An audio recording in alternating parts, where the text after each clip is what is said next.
எல்லாருக்கும் வணக்கம். இது உங்கள் study with Dharshini YouTube channel. நம்ம இந்த வீடியோவில் ஜூன் 20க்கான கரண்ட் அஃபேர்ஸ் 20ஆம் தேதிக்கான கரண்ட் அஃபேர்ஸ் பார்க்க போகிறோம். அதுக்கு முன்னாடி எஸ்டர்டே கரண்ட் அஃபேர்ஸ் வந்து ரிவிஷன் பார்த்துட்டு ஸ்டார்ட் பண்ணலாம். 19th June current affairs revision. First question, இந்திய அரசமைப்பின் எந்த சட்டப்பிரிவின் கீழ் சட்டப்பேரவையில் முதல் கூட்டத்தொடரை தொடங்கி வைத்து ஆளுநர் உரையாற்றுகிறார்?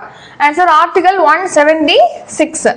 எஸ்டர்டே வந்து பிரசிடென்ட்டுக்கு கேட்டிருப்போ கொஸ்டின். ஸோ எல்லாருமே கரெக்டாக ஆன்சர் பண்ணியிருந்தீங்க. Very good. நெக்ஸ்ட் வந்து அது 87, ஆர்டிகல் 87. அடுத்து, நாட்டின் மிகப்பெரிய குவாண்டம் மற்றும் ஏஐ கண்டுபிடிப்பு மையம் எங்கு அமைக்கப்பட உள்ளது? ஆன்சர் அமராவதி, ஆந்திரால அமராவதியில. விவாடெக் 2026 சர்வதேச தொழில்நுட்ப மாநாடு எந்த நகரில் நடைபெற்றது? ஆன்சர் பாரிஸ்ல, பிரான்ஸ் நாட்டின் பாரிஸ்ல. பிரிக்ஸ் தேசிய பாதுகாப்பு ஆலோசகர் மாநாடு எங்கு நடைபெற உள்ளது? ஆன்சர் நியூ டெல்லியில நடக்க போகுது. தமிழ்நாடு முதலீட்டாளர் ஊக்குவிப்பு ஆணையம் யாருடைய தலைமையில் தொடங்கப்படும்? ஆன்சர் தலைமைச் செயலர் தலைமையில. தமிழகத்தில் தமிழ் மற்றும் ஆங்கிலம் ஆகிய இருமொழி கொள்கையை அமல்படுத்தும் தீர்மானம் எந்த ஆண்டு நிறைவேற்றப்பட்டது? 1968 நிறைவேற்றப்பட்டது. பொது விநியோக முறை எதற்காக செயல்படுத்தப்படுகிறது? அத்தியாவசிய உணவுப் பொருட்களை மானிய விலையில் வழங்குவதற்காக இந்த பிடிஎஸ் ஸ்கீம் வந்து செயல்படுத்துறாங்க. பிரதமரின் இலவச உணவு தானிய திட்டம் என்பது? ஆன்சர் பிரதான் மந்திரி கரீப் கல்யாண் அன்ன யோஜனா. அதான் வந்து இந்த இலவச உணவு தானிய திட்டம் 2020 லான்ச் பண்ணிருப்பாங்க. 5 kg உணவு தானியங்கள் இலவசமா வழங்கப்படுது.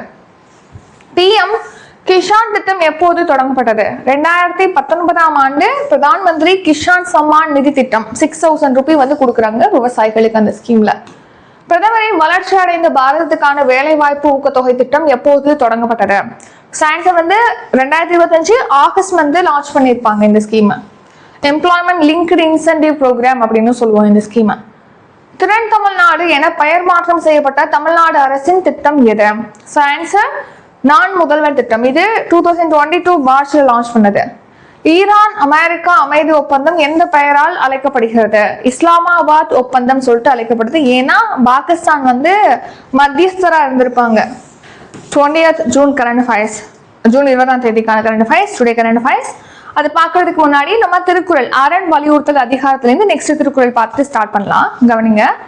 ஒல்லும் வகையான் அரவினை ஓவாதே செல்லும் வாய் எல்லாம் செயல். ஸோ இந்த திருக்குறள்ல என்ன சொல்றாங்கன்னா, நல்ல வழிகளை பின்பற்றுவது. என்ன சான்ஸ் கிடைச்சாலும் அறவழியில நடந்துக்கணும். எங்க நீங்க போனாலும் அறவழியில நடந்துக்கணும். இடைவிடாம இதை பண்ணணும்னு சொல்றாங்க இந்த திருக்குறள்ல. அததான் அந்த கவனிங்க. ஒல்லும் வகையான் அப்படின்னா தம்மால் இயன்ற இடத்துலலாம், தம்மால் இயன்ற வரைக்கும் என்ன பண்ணணும்? அறவினைய ஃபாலோ பண்ணணும், நல்வழியில நடந்துக்கணும். அதுவும் ஓவாதே, இடைவிடாம அதை நீங்க பண்ணணும் அப்படின்னு சொல்றாங்க. செல்லும் வாய் எல்லாம் செயல், நீங்க போகக்கூடிய இடத்துல எல்லாத்துலயுமே அந்த அறவழிப்படிதான் நடந்துக்கணும் அப்படின்னு சொல்லி இந்த திருக்குறள்ல திருவள்ளுவர் வலியுறுத்துறாரு. Next Tamil Nadu current affairs. Mekedatu திட்டம் எந்த நதியின் குறுக்கே அமைக்க திட்டமிடப்பட்டுள்ளது? ஆன்சர் காவிரி. ஸோ காவிரி ஆற்றின் குறுக்கே தான் மேகதாது அணையை வந்து கட்டணும் அப்படின்னு சொல்லிட்டு கர்நாடகா மாநிலம் வந்து முன்மொழிஞ்சிருக்காங்க. இப்போ இந்த காவிரி ஆறு அப்படிங்கிறது பாத்தீங்கன்னா கர்நாடகால தலைக்காவிரி அப்படிங்கிற இடத்துல ஆரிஜின் ஆகுது. அப்படியே வந்து தமிழ்நாடு, கேரளா, புதுச்சேரி இந்த இடத்துக்குள்ளலாம் இது பாயுது. ஃபைனலா போய் வங்காள விரிகுடால போய் கலந்துரும். ஸோ இப்போ அந்த காவிரி ஆறு அப்படிங்கிறது நம்ம தமிழ்நாட்டுக்குள்ளே வரும்போது தமிழ்நாட்டுக்கும் அந்த நீர் அப்படிங்கிறது ஷேர் ஆகும் இல்லையா? இப்போ கர்நாடகாலே வச்சு அணையை வச்சு அங்கே கட்டிட்டாங்கன்னா அங்கேயிருந்து தண்ணி வர்றது இங்கே கம்மியாயிரும். ஸோ ஏற்கனவே கம்மியா இருக்கு, நிறைய காரணங்களால, பருவநிலை மாற்றம் காரணமா மழைப்பொழிவு கம்மியா இருக்கனால ஏற்கனவே வந்து நமக்கு நீர் பற்றாக்குறைங்கிறது இருக்கு. இப்போ இந்த கர்நாடக மாநில அரசும் காவிரி நதியின் குறுக்கே வந்து இந்த மேகதாது அணையை கட்டிட்டாங்க அப்படின்னா நமக்கு நீர் பற்றாக்குறை அப்படிங்கிறது ஏற்படும். ஸோ அந்த நீர் பற்றாக்குறை ஏற்படுவதை தவிர்ப்பதற்காக இந்த மேகதாது அணையை கட்டக்கூடாது காவிரி நதியின் குறுக்கே அப்படின்னு சொல்லிட்டு தமிழ்நாட்டில் தீர்மானமானது கொண்டு வரப்பட்டு, அதாவது முதலமைச்சர் ஜோசப் விஜய் அவர்கள் இந்த தீர்மானத்தை கொண்டு வந்திருப்பாங்க. அந்த தீர்மானமானது ஒருமனதாக நிறைவேற்றப்பட்டிருக்கு. ஸோ இந்த மேகதாது திட்டம் அப்படிங்கிறது காவிரி நதியின் குறுக்கே அமைக்கிறாங்க. காவிரி நதியில பாத்தீங்கன்னா காவிரியும் அர்காவதியும் ஒன்னா மீட் பண்ணக்கூடிய இடத்துல தான் இது அமைக்கிறாங்க. ஸோ கர்நாடகால கனகபுரா பக்கத்துல காவிரியும் அர்காவதி ஆறும் இணையக்கூடிய இடத்துல இந்த மேகதாது அணை கட்டுவதற்கு கர்நாடக மாநில அரசு வந்து பிளான் பண்ணியிருக்காங்க. இதை கட்டினா நமக்கு நீர் பற்றாக்குறை ஏற்படும். அதனால விவசாயத்துக்கு தான் அந்த நீரை தான் யூஸ் பண்றோம். ஸோ அப்போ அங்கே வந்து பிரச்சனை ஏற்படும், பற்றாக்குறை அப்படிங்கிறது ஏற்படும். எதுக்காக கர்நாடகா இந்த மேகதாது அணை அமைக்கிறாங்க அப்படின்னா, அங்கே உள்ளவங்களுக்கு குடிநீர் வழங்குவது பிளஸ் நீர் அந்த அணை மூலமாக மின்சாரம், நீராற்றல் மூலமா மின்சாரம் உற்பத்தி செய்வதற்காக இந்த அணையை வந்து அமைக்கிறாங்க. ஸோ ஏற்கனவே இந்த பிரச்சனை வந்து கர்நாடக மாநிலத்துக்கும் தமிழ்நாட்டுக்கும் இருக்கு, இந்த காவிரி நதிநீர் பிரச்சனை அப்படிங்கிறது. அதாவது பாத்தீங்கன்னா இந்த நதிநீர் பிரச்சனைக்காக ட்ரிபியூனல் ஒன்று அமைச்சிருப்பாங்க. அந்த ட்ரிபியூனல் வந்து 2007 தீர்ப்பு வழங்கியிருப்பாங்க. காவிரி நீர் தகராறு தீர்ப்பாயமானது 2007 வழங்கின தீர்ப்புல என்ன சொல்லியிருப்பாங்கன்னா, 419 டிஎம்சியை வந்து நீரை தமிழ்நாட்டுக்கு வழங்கணும், கர்நாடக மாநில அரசுக்கு வந்து 270 டிஎம்சி நீர் வந்து எடுத்துக்கலாம் அப்படின்னு சொல்லிட்டு அந்த தீர்ப்பாயமானது தீர்ப்பு வழங்கியிருப்பாங்க இறுதி தீர்ப்புல.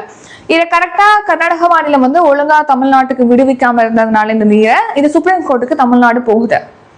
ஸோ அப்போ சுப்ரீம் கோர்ட் வந்து 2018 தீர்ப்பு வழங்குறாங்க. அந்த தீர்ப்புல என்ன சொல்றாங்கன்னா 177.25 டிஎம்சியா குறைக்கிறாங்க. நம்ம தமிழ்நாட்டுக்கு வழங்க வேண்டிய நீரை வந்து 177.25 டிஎம்சி. அதே மாதிரி கர்நாடக மாநிலத்துக்கு பார்த்தீங்கன்னா 284.75 டிஎம்சியாக அதுக்கான நீரை வந்து இன்க்ரீஸ் பண்ணியிருக்காங்க. ஸோ இதுல ஏற்கனவே நமக்கு நீர் பற்றாக்குறை அப்படிங்கிறத பற்றாக்குறையா தான் வருது. அதனை இப்போ மேகதாது அணையை கட்டிட்டாங்க கர்நாடக மாநில அரசு அப்படின்னா இன்னும் அது நீர் பற்றாக்குறை ஆயிரும். ஸோ அதனாலதான் இது அமைக்கக்கூடாதுன்னு சொல்லிட்டு தமிழக அரசு வந்து ஒரு மனதாக இந்த தீர்மானத்தை நிறைவேற்றிருக்காங்க. அதனாலதான் இதை பத்தி பாக்குறோம். ஸோ சேம் அதே தான் இங்கே இருக்கும்.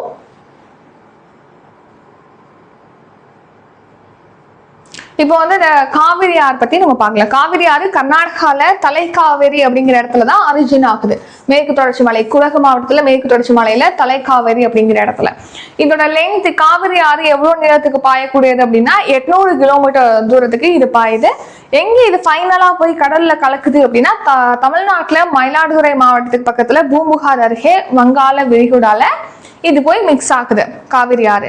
இதோடைய துணை ஆறுகள் அப்படின்னு பார்த்தோம்னா கபினி, பவானி, நொய்யல், அமராவதி, அர்காவதி, லட்சுமண தீர்த்தம், ஹேமாவதி இதெல்லாமே இதோடைய துணை ஆறுகள், காவிரியுடைய துணை ஆறுகள். இது ஞாபகம் வச்சுக்கணும்.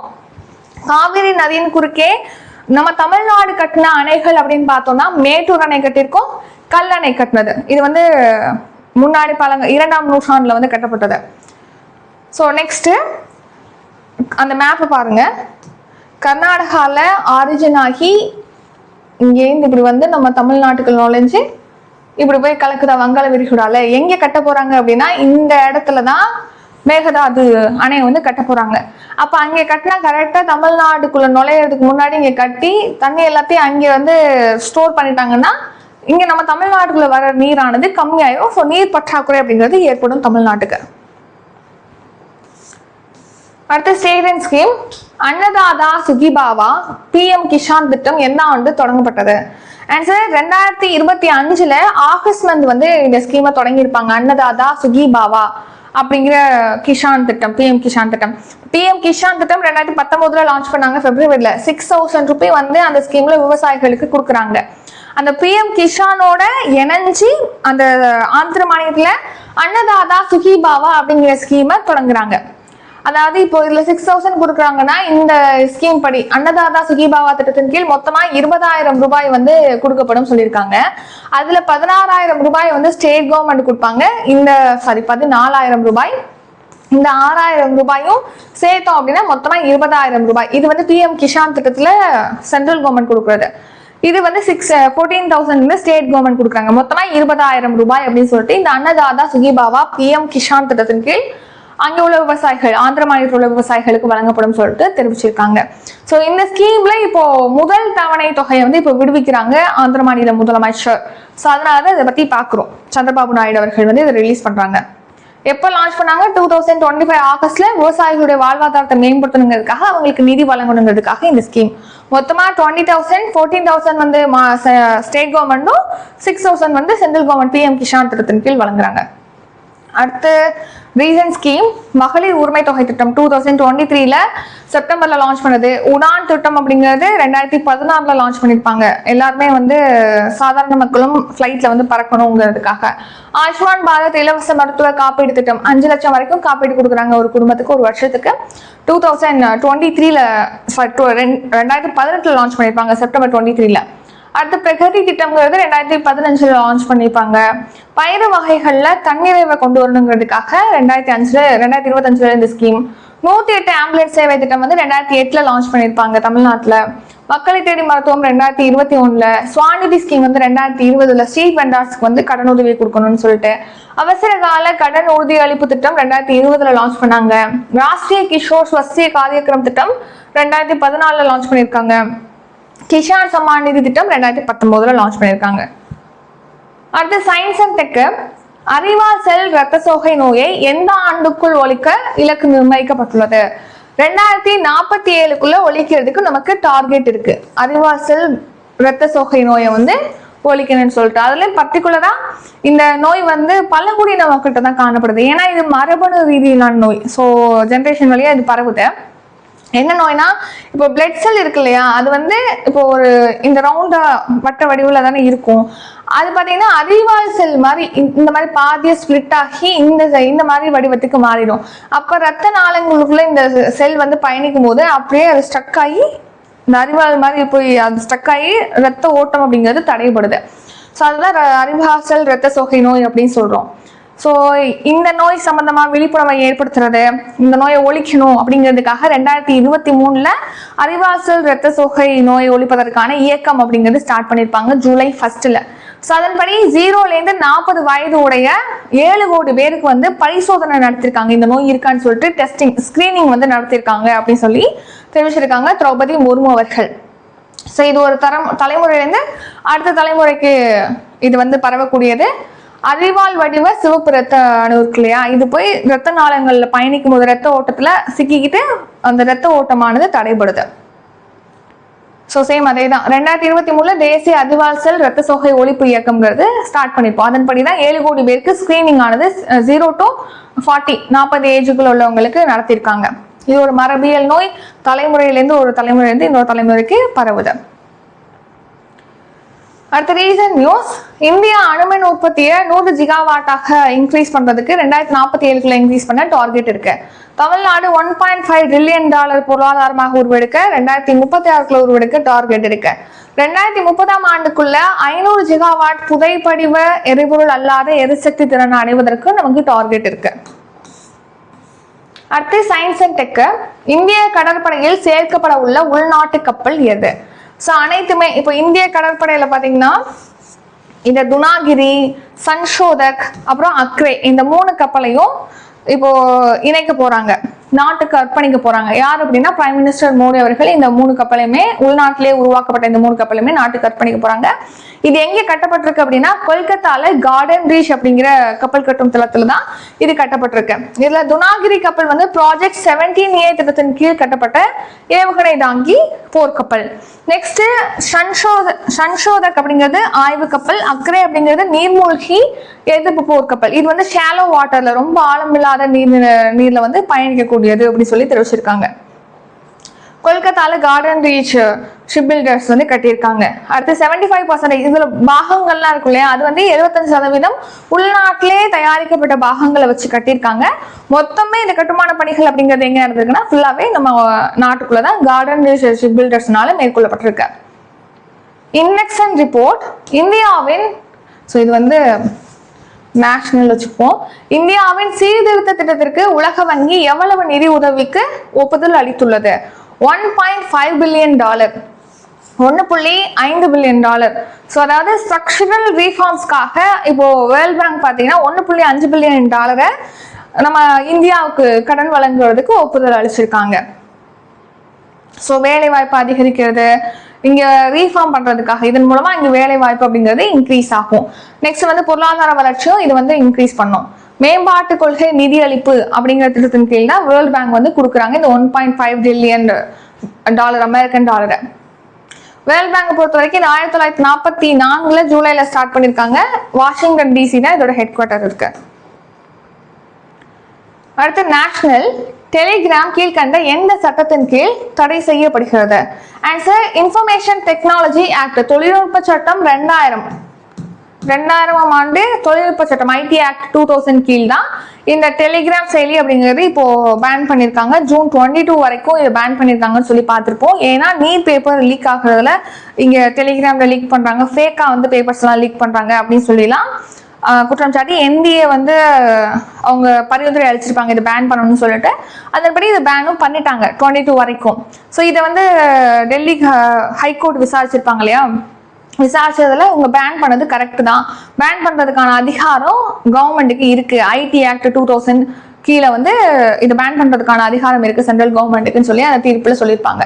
மத்திய அரசு தகவல் தொழில்நுட்ப சட்டம் 2000 படி 2000 செக்ஷன் 69A கீழ் இந்த டெலிகிராம் ஆனது தடை செய்யப்பட்டிருக்கு. ஸோ இது தடை செய்வதற்கான அந்த தடை செஞ்ச அந்த விஷயங்கிறது செல்லத்தக்கது அப்படின்னு சொல்லிட்டு டெல்லி ஹைகோர்ட் வந்து தெரிவிச்சிருக்காங்க.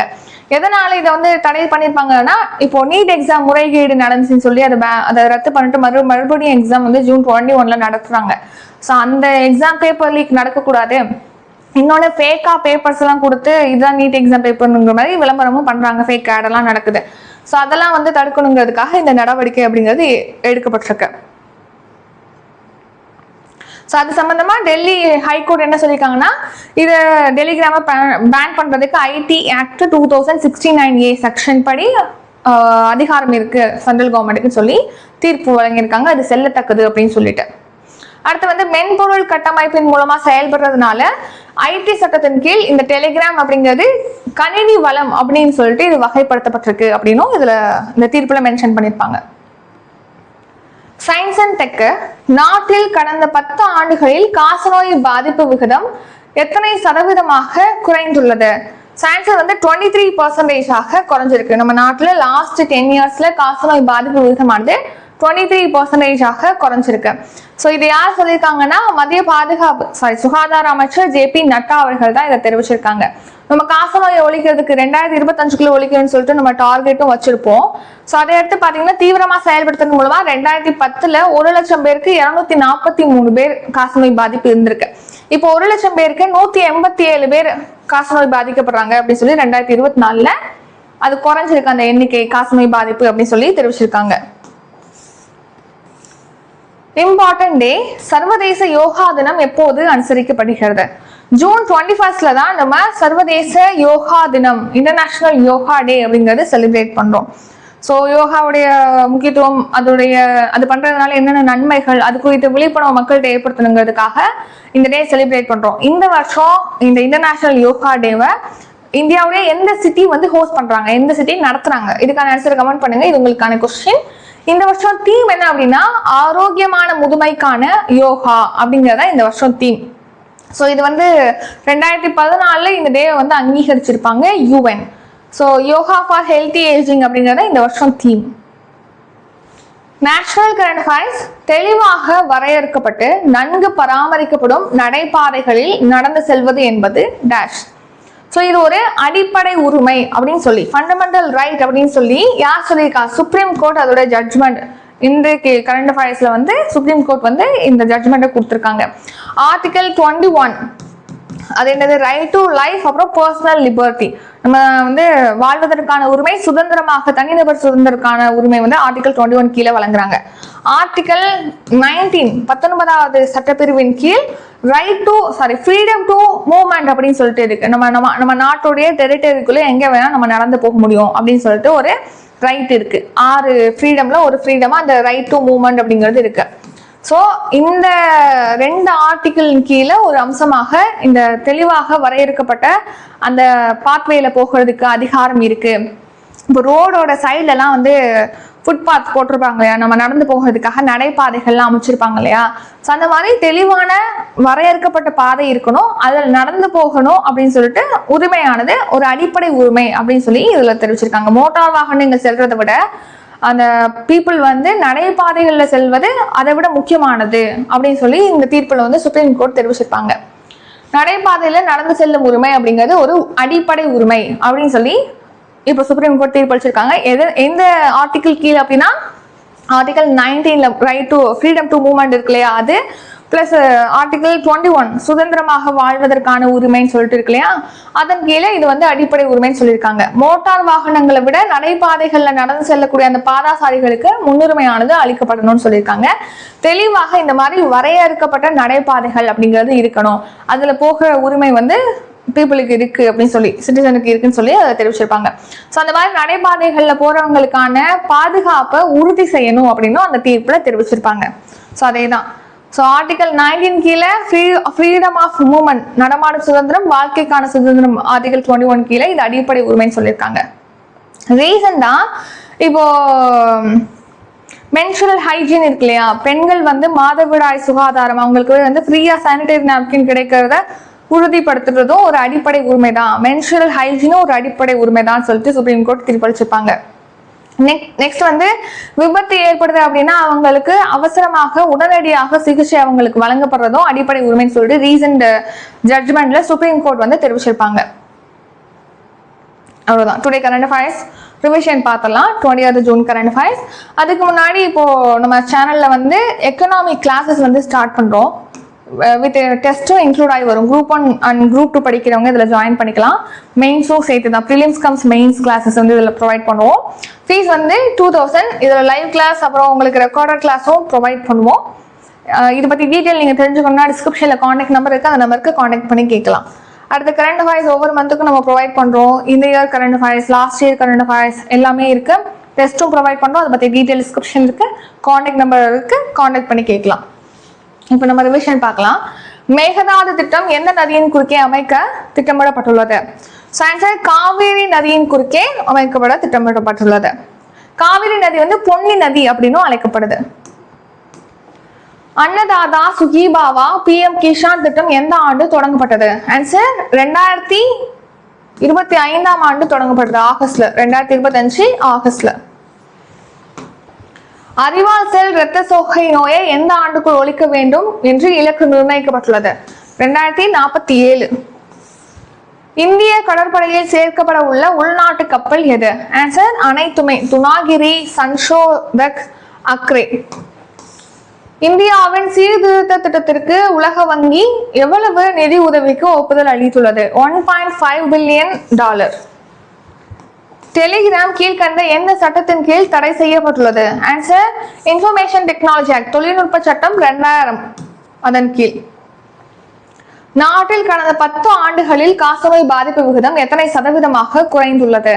ஆன்சர் 23% குறைஞ்சிருக்கு. சர்வதேச யோகா தினம் எப்போது அனுசரிக்கப்படுகிறது? ஜூன் 21 செலிப்ரேட் பண்றோம்.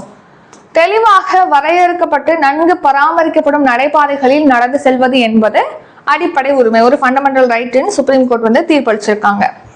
ஸோ இத்துடன் இன்றைக்கான கரண்ட் அஃபேர்ஸ் வீடியோ நிறைவடைகிறது. இந்த வீடியோ உங்களுக்கு பிடிச்சிருந்தா லைக் பண்ணுங்க, ஷேர் பண்ணுங்க. நம்ம சேனலை இன்னும் சப்ஸ்கிரைப் பண்ணலன்னா மறக்காம சப்ஸ்கிரைப் பண்ணிக்கோங்க. நன்றி, வணக்கம்.